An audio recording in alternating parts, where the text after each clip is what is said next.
That one is of no concern to you, my lord. Caribitis remarked. His death is overdue. I shall slay him in your honor.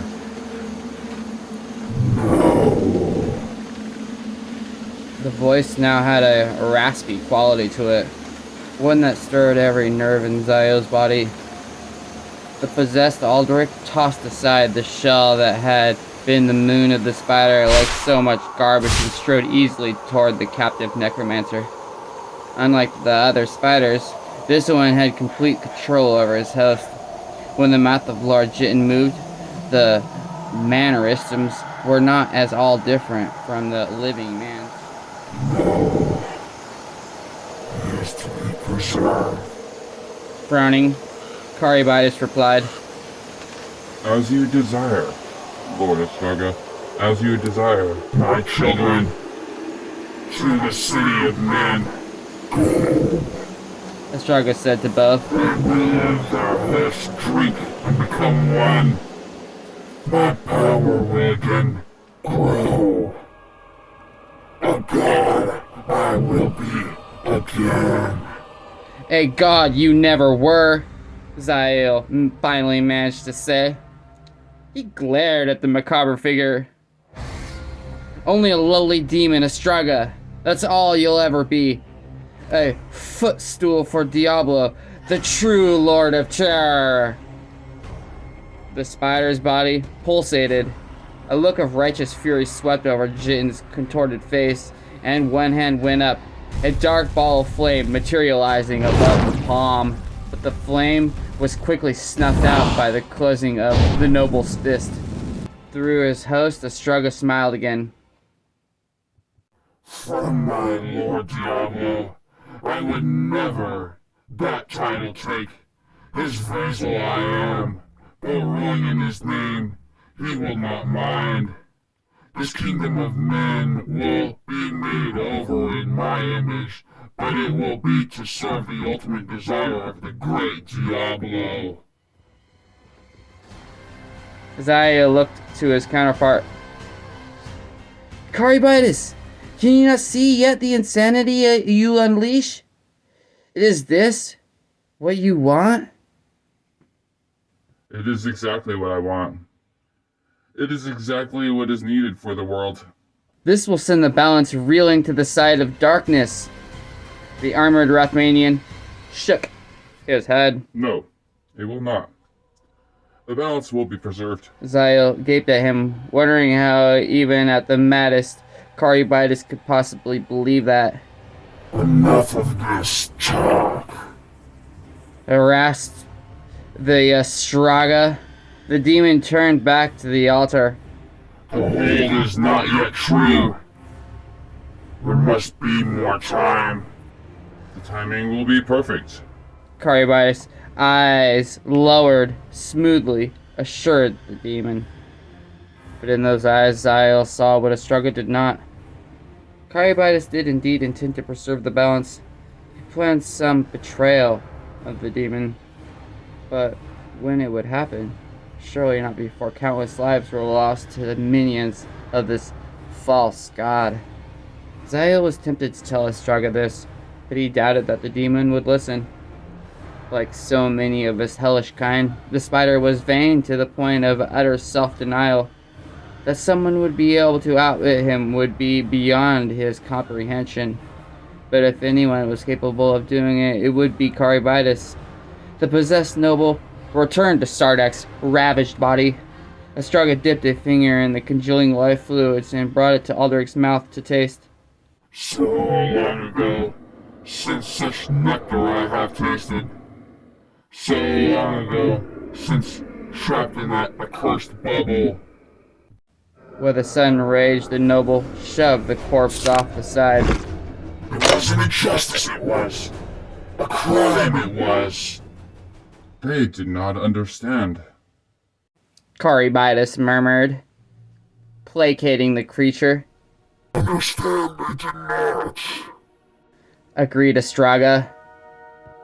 Gave to some great power, much knowledge, and only asked a few souls in blood for such. Such small compared to mortal greed. He turned to gaze at Zayl. But others, jealous they were of me, tricked my own into betraying me, then creating that. The demon indicated the discarded casing. Here, where the planes are most close, where easiest it is to bind to my greatness. And when Astrogha manifested next, the sorcerers were waiting for him, at the cost of their own lives. They sealed him inside. But Astrogha's followers stole away what was soon called, because of its appearance, the Moon of the Spider. After much calculation, they determined that at certain times, through the centuries, the planes of the mortal world and hell touched just right so that the forces of the latter could be used to free their lord. However, they also needed something they already bound the demon in part to their own realm. His children's blood. It was possible for demons and mortals to mate, generally to the horror of the latter. Yet few there were of such children that survived to adulthood. If they did not die in childbirth, they were generally slain soon after by those who knew them for what they were.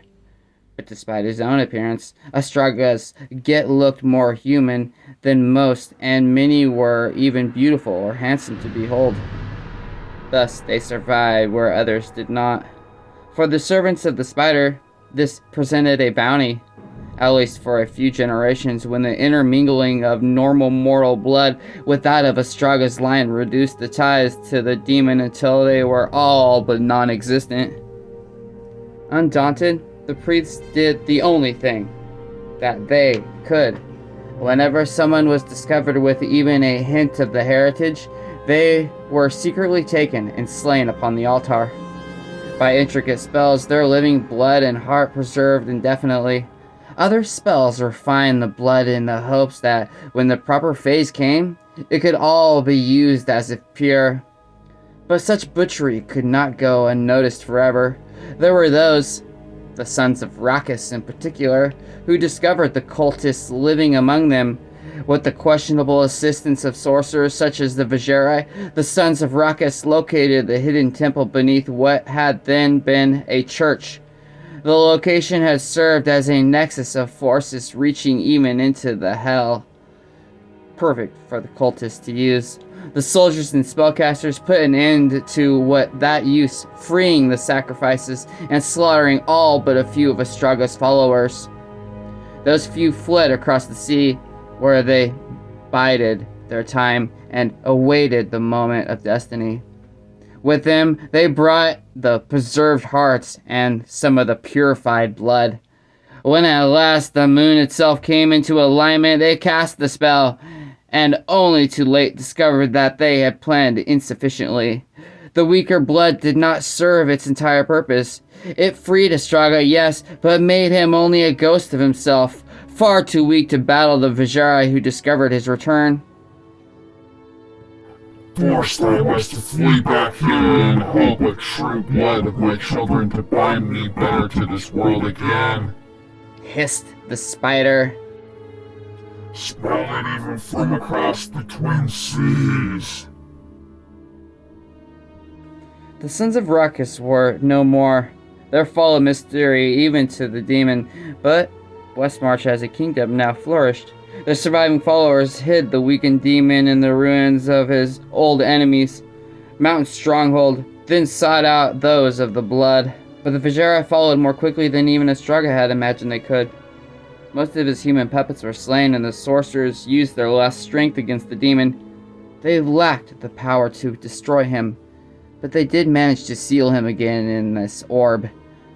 That done, they placed his guardianship in the hands of one of their own already slain, then came to his place where Zayl was now a prisoner with the intention of destroying it.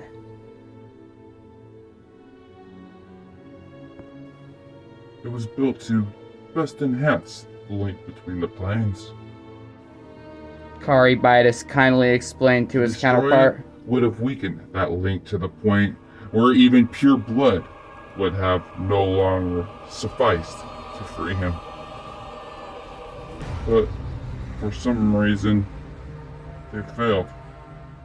The older necromancer tisked. So, that is the reason for the corpses I found here. My vengeance works slow sometimes, but works nonetheless. Mocked Astrogha, again tasting the life fluids.